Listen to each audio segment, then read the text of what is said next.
What is good, JVS? We are back with another review. We are here with Daryl Dixon, episode 3 of season 2. I almost stuttered over here, but no, episode 3 of season 3.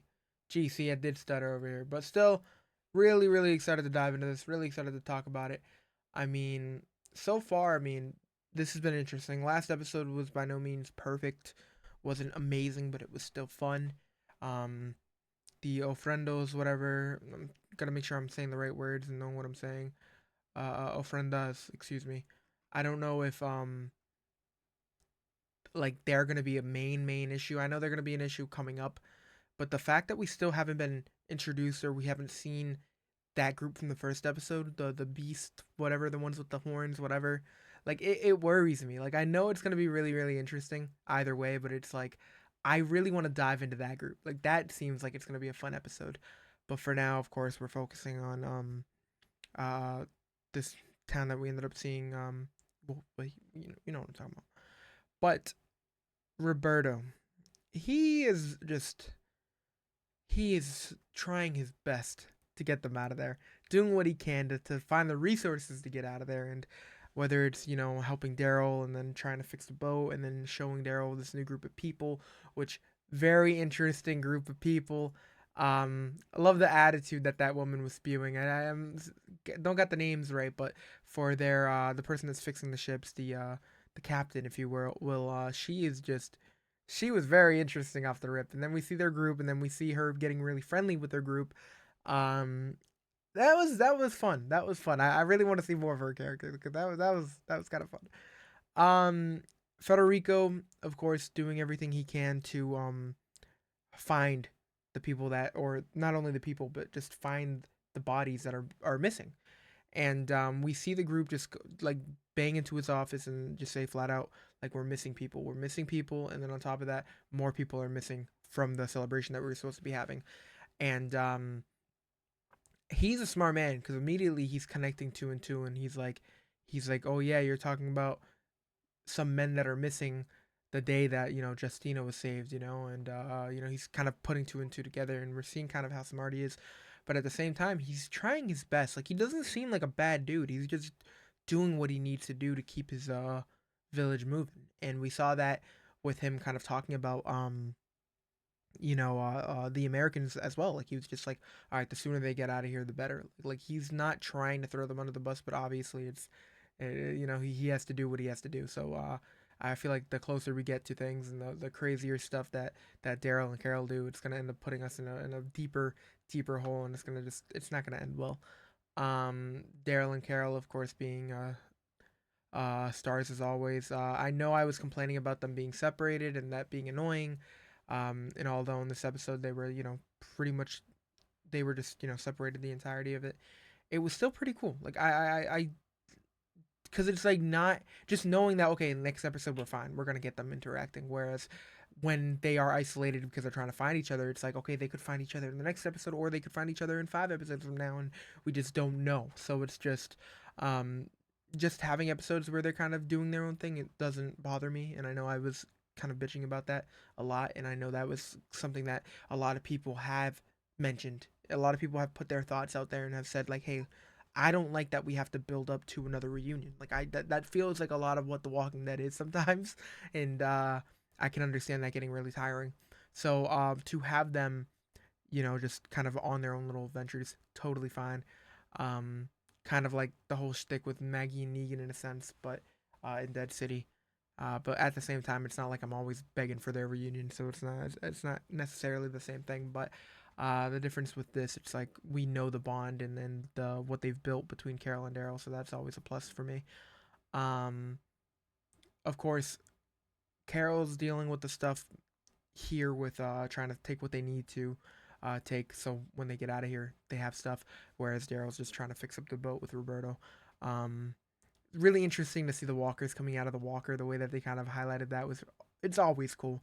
I will say I expected a lot more than what we saw. Like I thought the designs for some of these walkers, with the barnacles kind of stuck to them. I was like, okay, this is really cool. But part of me was waiting for like them to take a step back and then for us to not only just see three come out, but like 20 come out at once. Cause it was really cool, like the shot that they had of the camera just going into the water and then showing like how the vibrations was affecting everything. And I'm like, okay, this is pretty cool. Like just the shot that they chose, but the vibrations of course Daryl banging on the banging the boat, and then of course Roberto being there. I mean, it was, I wasn't sure if it was like a shark or something was gonna pop out. I mean, I didn't know what to think, but Walker seemed more reasonable, so it was interesting to see how they kind of handled that situation. But all around, I mean, I felt like this episode went by really quick. It's a really short episode, 40 minutes shorter, I feel like, than most of the episodes have been. Obviously, no complaints on my end, but at the end of the day, I'm just curious to see what they're going to do in the next few episodes. Um, Roberto's dad, of course, very deep man. I mean, we're seeing a lot with this guy, like talking about his wife and talking about why he's trying his best to do right by Roberto, and then at the same time, he seems to really, he's fond of Justina, and it's just knowing where that ended up leading, of course, with him being like, I'm afraid that Justina's gonna turn herself in and offer herself up, and knowing that's exactly what she did was, it was brutal, and then leading to Justina finding out the truth, which was extremely heart wrenching. Like I love the way they handled that, especially with I forgot her name, but Abuela for an example. Like she was over here talking to Justina, saying, hey, like if you do this, do that, like I don't know, she's just trying her best to encourage her. But of course, she ends up giving her the direction, says, "Oh, get some fresh bandage, you can get yourself some chocolate."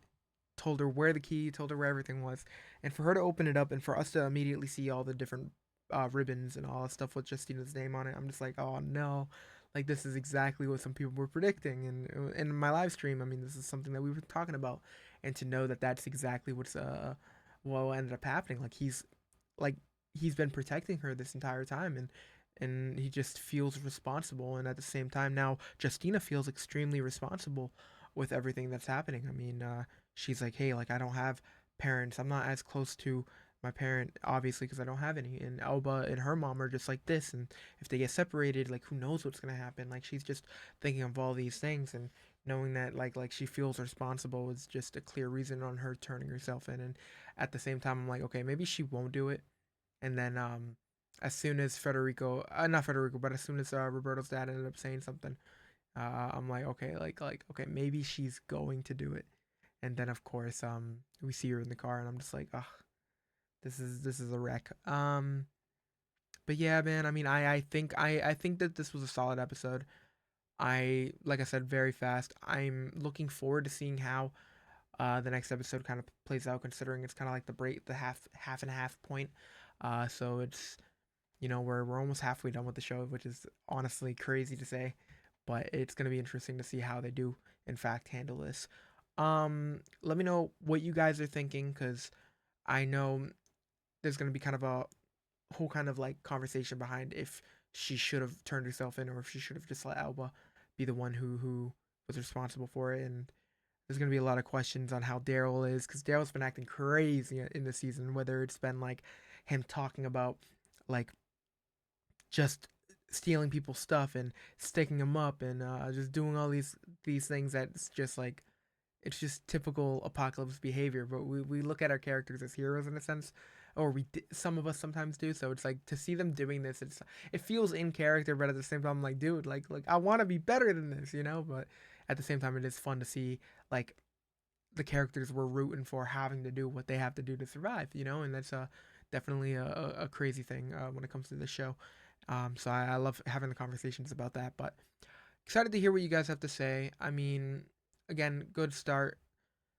We're almost halfway through this, so it's going to be interesting to see how they kind of conclude uh, this specific arc.